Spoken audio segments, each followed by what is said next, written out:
Hey, everybody, welcome to Success Training again, our podcast with me, Dr. Greg Moody, Master Instructor, Chief Master Instructor, and Laura Sanborn, Senior Master Instructor. Thanks for being here, ma'am. Thank you, sir. Looking forward to it. All right, we're going to have our topic today, which is going to be talking about the new book that was just released by me and also by Senior Master Sanborn. We have a couple other authors that we're working with as well. I'd like to make sure that we give them some credit. I'll show off the book a little bit, the back of the book. And for what you can see in the graphic here, that's going to show off Chief Master Patty Barnum as well, and Senior Master Sanborn, as I said, and Sarah Moody. She also did, Sarah Richards Moody. She did the technical creative writing. Chief Master Patty Barnum was a massive expert, is a massive expert in bullying prevention, and was consulting on the bullying prevention project through the last 10 years of me producing the book, and did the foreword for the book. And of course, Senior Master Sanborn, you've been a big contributor to our bullying prevention work over the years. So we're going to talk a little bit about bullying prevention, the truths, myths, and what to do. One of the things that's been really critical that we are going to cover, and that's been really, I think, groundbreaking, is the relationship between bullying, conflict, and violence. So I'm really excited about talking about that today. Senior Master, anything to add a little bit as we get started? No, I think that's just so critical because so many of the parents I talk to don't even realize that there's a difference when they're talking about what's going on with their kids at school and stuff like that, or even for themselves. Yeah, and I think is we talk to martial arts school owners or teachers or anybody that works with kids, what happens is these three things get mixed together. The difference between conflict and violence and bullying. So these three things getting mixed together is what gets things very, very confused. So let's really define what they are. Violence is anything where you're in danger of serious injury or death. And we think about that if you think about that, in that situation, if somebody's going to hurt you very bad, or you're going to get killed, I mean, you're in a really bad situation, somebody's threatening to injure you in that kind of way, you absolutely should be using some kind of self-defense. All the things that we teach in martial arts are applicable.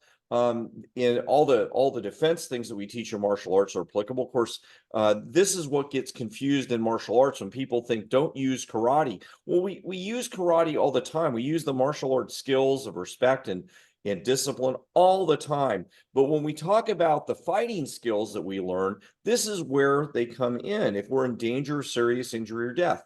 And where people get kind of mixed up is when we use this and when we don't. We use this if we're in danger of serious injury or death. And this is what we teach in our martial arts schools, literally from day one. When a new student, whether they're 3 years old or 100 years old, when they walk into our school and they come into the first class, we teach, when is it okay to punch or kick or fight back? It's when somebody's going to hurt you, when you're in danger of serious injury or death. Now, so what's conflict? What's the difference between this and conflict? Well, conflict is when there's any disagreement. It's kind of everything that's left over from that. Anything that's not serious injury or death. So any kind of, well, the best definition is any kind of disagreement, and even any physical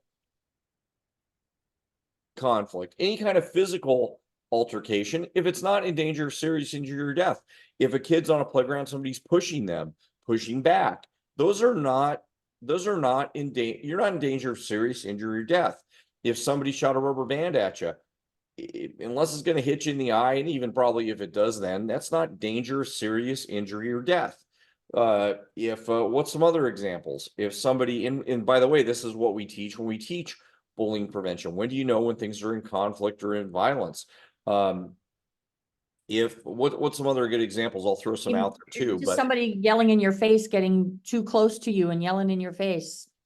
Yeah, is the yeah, you conflict. don't have to punch them then. You know, that's not serious injury or death. Now, it could be if you think and you're making a judgment that somebody's yelling in your face and there's other factors involved that they might escalate, and you're protecting your kids and they're a lot bigger than you and it's a dangerous situation. You may make a judge, and maybe there's alcohol involved, there's drugs involved. There may be a situation where you make a judgment that you're in danger. You're making a judgment yourself that you're in danger of possible serious injury. You may have to do something in that situation. But somebody just yelling because they're mad, they're upset because they disagreed with you, that's just conflict.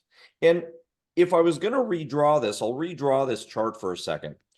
If we were going to redraw this, and we're going to come to bullying in a second, if we were going to redraw this chart, if you think of outside the chart as everything's that's not a very good arrow. If you're going to think of outside the chart as, you know, no conflict, everything outside of the circle is no conflict, and anything inside the circle is conflict. Most of the time, there's very little violence. I mean, it's probably even smaller than that.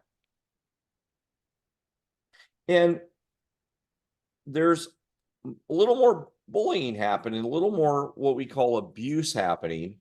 And let me draw that a little bit bigger if we're going to be more accurate.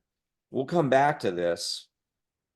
But the vast majority of what we see is conflict. And the tools that we would use in conflict are very different than the tools in violence. If there's violence occurring, then we definitely have to make a decision. Hey, I'm in danger of serious injury or death. I have to make a decision to fight back, to preferably run, get out of the situation, escape from the situation, or if I have to, fight back, or if I have to, get help, call the police, get help, do something about it. But conflict encapsulates most situations, and knowing the difference is what's really important. So let's talk about anything to add there before I move on. No, sir. And again, this is where people don't clearly know the definition. The definition between these two is what we have to start with. Now, what are some other situations that are different from both of these? Well, the other situations broadly are abuse. Now, before we talk about bullying, what are other kinds of abuse? Well, like spousal abuse, somebody that has control of somebody's other complete environment. This doesn't necessarily have to be male or female. It could be different. It happens in all genders, but you think of spousal abuse, you think of sexual abuse, you think of Elderly abuse. elder abuse, and there's lots of other types of abuse. Bullying is a form of abuse. And what are some characteristics of abuse? Well, characteristics of abuse are that there's an imbalance of power. Another characteristic of abuse is that there is an intention to hurt. And a third characteristic of abuse is it's usually repeated over time. This is usually, it could be a single instance. So let's talk about all three of these and why these equal abuse. So, and this could be in any situations, including bullying, any of these abuse situations. So let's think about what's different about conflict versus bullying, or violence versus bullying, or any kind of abuse.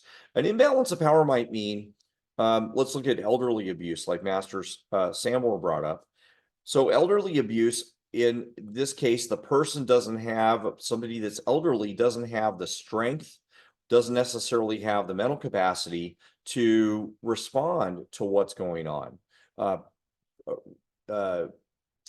There's a movie, I need to think of the name, on Netflix that just came out. Do you know the one I'm talking about? It had, Is that really awful one where she took control over all of their stuff? yeah, and it was Peter Yeah. Dinklage was in it too, and but now I can't remember the actress's name. And she was amazing. But it was a great movie. If you want to see a movie about abuse, you can watch this movie on Netflix. Look up elderly abuse in Netflix, and you'll find the movie. But there's an imbalance of power because the person that is the elderly person, not all elderly people, of course, but they may not have the mental capacity, may not have the physical capacity, they may not have the experience when they're getting older about what to do when they're retired, what to do in these physical situations. And so somebody could take advantage of them. There's an imbalance of power. Clearly, in those cases, if somebody's stealing money from them or taking advantage of them physically, there's an intention to hurt. The person that's abusing them intends to cause them harm. They intend to take their money. They intend to cause them sometimes physical harm. And it's in those cases repeated. It might be small things. It might be something they take a little bit of money from, something they do to them physically on a regular basis. It could be small things that are repeated over time. Bullying examples would be if two kids, let me contrast that with conflict. If somebody had an elderly person in their life and they were arguing with them because they didn't get along. Well, they may have an imbalance of power, but they just didn't get along. They weren't necessarily intending, and somebody that's listening to this might have somebody in their life, their grandparents or their elderly parents. Maybe they just don't get along with their parents. That isn't necessarily intending to hurt them. They may just have conflict. Very different from abuse. Abuse has these three characteristics in them. If there's not an intention to hurt, there still could be an imbalance of power, but it wouldn't be abuse. See the difference? Hopefully that makes that is a good example so you can start understanding the difference. Bullying is where it would be an example there would be two kids on a playground. A bullying situation would be one kid's bigger than another kid, and he wants to take something from them, or he wants to tease them or harass them so that he looks like he's getting a lot of positive feedback from his peers because he looks like he's stronger. Well, he is intending to make the other kid feel bad. He is intending to, when he teases them, harm them in some way. And he might do that on a regular basis. That's bullying. Maybe it's the same situation, the teasing happens, but it's two kids the same size, the same status in school, and they're teasing each other back and forth. That's not bullying, that's just conflict. They may be really mad at each other. They may not like each other. They may end up shoving each other later. There could be physical conflict, but that's not bullying, that's conflict. So abuse would be something where it's consistent, it's causing the other person, the one that's being abused, to continually feel abuse, and they don't have a way to fight back. They don't have a way to respond. Fighting back isn't necessarily what would happen, but they don't need to have a way to respond. So think of bullying is in an abuse situation. It is like abuse, other abuse scenarios. So what we wanted to cover here mostly is the difference between conflict, bullying, and compare it to abuse and violence. And what gets people confused, especially in our martial arts space, is that there's a lot of talk about when bullying gets bad enough, when do you finally fight back? There's this conversation that I want to address about, oh, if they're bullying you long enough, if you would just fight back. And I have a lot of adult men outside of martial arts, particularly men, it could be women too, of course, but adults, when I talk to them about my work in bullying and they know that I'm an expert in bullying prevention, they'll say something like, and Master Sanborn, you've heard this too, Many Well, if times. somebody's getting bullied, you know what they need to do? They just need to stand up for themselves and fight back. One And good punch will do it. yeah, and one punch, if they just would punch the other guy and show them that they mean business, then they'll it'll stop. And this reminds me of the movie A Christmas Story, where little Ralphie was bugged by Scott Farkas every day. I write about it in the book. He's bugged by Scott Farkas every day, and every day he walks to school terrified that he's going to get uh, seen by Scott Farkas, and he's going to bend his elbow behind his back and make him say uncle. And that's what happens in every day when he goes to school and every day when he comes back, and it's really painful, and he's afraid of it, terrified, and he's getting bullied every day. Well, one day Ralphie gets fed up, and finally even though he's smaller than him, he gets so upset and he's mad, and triumphantly he beats Scott Farkas up, and then Scott leaves him alone, and everybody's all happy, and his mom doesn't even get mad at him. Well, in real life, what would probably happen? Well, Scott Farkas was a lot bigger than him. Probably that wouldn't be a very effective strategy. Well, why wouldn't it be effective? Because there's an imbalance of power. Well, people think that's the way it would work, but if the kid was able to fight back, number one, there wouldn't be an imbalance of power. But number two, if Ralphie was really scared that it was violence, that he was going to get hurt, seriously injured, or potentially killed, then we would never advise somebody to use bullying prevention strategies, which we will talk about in a different podcast. We would never suggest that they use a bunch of bullying prevention strategies and then finally resort to violence and fighting. If things would, if we would suggest fighting back, if we would suggest punching somebody or kicking somebody or going and calling the police, we would suggest that at the beginning. If you're in danger of serious injury, there's no strategy that happens before serious injury. You want to go right to fighting back. So there's not bullying starts here, and then you take some steps and take some steps and take some steps and take some steps, and then here you fight. And then everything's going to work out. That's never a good strategy. If you were going to fight, it's violence. And then you fight right here. You fight at the beginning. Well, you fight or you escape or get help. Those are your options. You have more options just fighting. But when violence happens, that's when you do it. If bullying happens, we need to do, and again, that's a different podcast. We're gonna suggest some different strategies that should happen in between here, which don't just involve you as what we would teach a kid. We would want to involve the parents and everybody else that would be involved. Anything to add there, Master Sanborn, before we wrap up? No, because when you resort to violence, it has to go so far that they're never coming back at you. You can't just, like, the one punch thing is never going to work, because if there's the imbalance of power, they're just going to turn around and beat you up, and then you've got the violence happening right away. So if you're going to fight back, you have to go so far over the line to make it so that they never even think about coming back again.